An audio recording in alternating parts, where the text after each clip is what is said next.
Bugün sizinlə bir maraqlı olduğu qədər də bir ciddi kombinasiya paylaşmaq istəyirəm.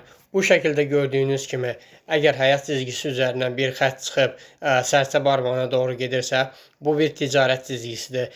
Ticarətdə nə qədər başarılı olub olmayacağını və yaxud da ticarətdən nə qazanacaq və yaxud da mülk, maşın və sairə bu cür şeyləri görməkdən ötürü baxacağınız yer həyat cizgisidir. Bundan əlavə olaraq da bu cizginin özünün qalın, nazik olması da yolda gələn, başına gələn əlamətlərdə ticari ilə əlaqəli bir çox sorun, sıxıntı verir. Ciddi məsələsi isə əgər bu şəkildə olduğu kimi həyat cizgisini keçərsə və yaxud da həyat cizgisi üzərinə adalanma yaradarsa, bundan əlavə olaraq həyat cizgisini zəiflədərsə və yaxud durdurarsa, bundan əlavə olaraq ağıl cizgisini də eyni zamanda dayandırarsa, ağıl cizgisini keçib kalp cizgisi üzərində də adalanma yaradarsa, bu da insanın özünə özəl olaraq çox ciddi sorun, sıxıntı məlumatlar verir. Və sizin əlinizdə belə bir kombinasiya varmı?